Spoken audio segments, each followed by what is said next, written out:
मैं क्या ओए चौधरी तेरे सुबह की नहीं खुलती, चौधरी ने नजर ही कोई नहीं आता। उन्हें आख्या चौधरी जे हाल है तो सुबह तेन शहर च खाने वास्ते भी कुछ नजर नहीं आवन लगा। अस्सलाम वालेकुम भैनों ते भरावो, मैं तुहाडा अपना चौधरी परवेज टन टना टन। अज चौधरी तुहानू रमजान की गल सुनान लगा है।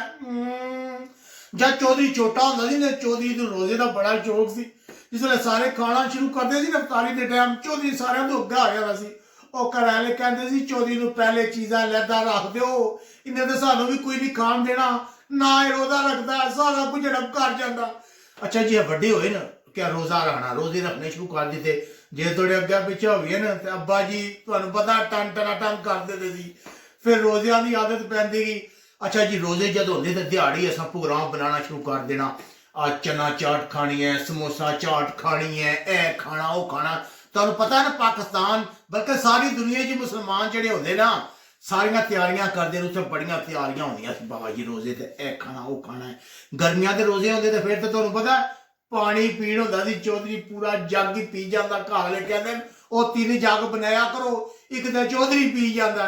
अच्छा जी ये खाने का हिसाब किताब होंदा सी। उस तो बाद वक्त बदलिया, हालात बदले, जज्बात बदले। चौधरी डंकी ला के आ गया बाहर पैसे कमान तो लग सीधा करन। अच्छा चौधरी बाहर आकर काम शुरू कर दिता। ए मैं सारियां को पूछा कि इत्थे रमजान किस तरह मनाते हैं। उन्हें कहा चौधरी जिस तरह सारी दुनिया च मुसलमान मनाते हैं इत्थे भी उस तरह मनाते हैं। इत्थे केड़ा तरीका, मैं पता नहीं इत्थे केड़ा स्पैशल तरीका होगा। खैर गुजरता गया टाइम, गुजरता गया, आखिर ना ऐलान हो गया जी चंद नजर आ गया। मैं कहा लो जी मुबारक है सारियां नू जी रमजान है।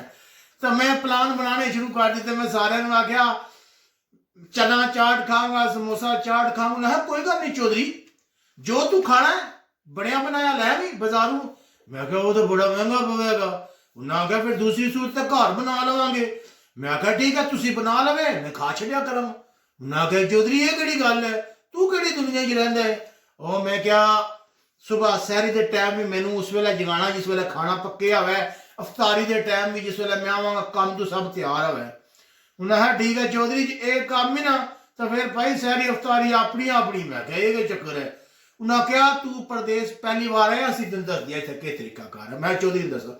उन्हें आख्या असी सारे डिवाइड करते हैं जिस वेले सहरी अफतारी कट्ठे बनाते हैं। मैं क्या वो तो औरतां बनादियां घर दी। उन्हें आख्या चौधरी इतने कितने औरतां नहीं, इतने तो सारा कुछ आपू ही बनाना। मैं अच्छा। उन्हें आख्या जी काम डिवाइड करांगे। मैं क्या किस तरह होगा। उन्हें आख्या जी सुबह सुबह उठ के 10 दिन एक बंदा सहरी बनाएगा, फिर 10 दिन दूसरा, फिर तीसरा एक नाल उहदी मदद कराया करेगा, रोटियां सेकिया करेगा, एक जेड़ा आटा गुनिया करेगा। इस तरह असीं जेड़ा ना अफतारी के टाइम एक बंदा जेड़ा उहदी ड्यूटी होया करेगी, वो बाजारू खजूरा वगैरह सारियां चीज़ां लैके आया करेगा, सारा कुछ कराया करेगा।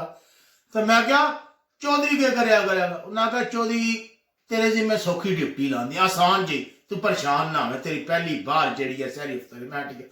उन्हें है चौधरी तू बस ये करना घर की सफाई करनी है, सारे भांडे धोने तो आटा गुनना। मैं क्या आटा किस टाइम गुनिया करांगा। उन्हें आख्या शामी गुन लवी या सुबह उठ के सहरी तू पहले आटा रोज फ्रेश गुन छड़िया करी।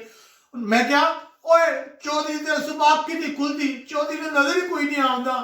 उन्हें आख्या चौधरी जे हाल है तो सुबह तेन सहरी च खाने वास्ते भी कुछ नजर नहीं आवन लगा। फिर चौधरी के करता मजबूरी चौधरी नू सारे घर के भांडे सुबह शाम धोने पे। चौधरी तो रुल गया।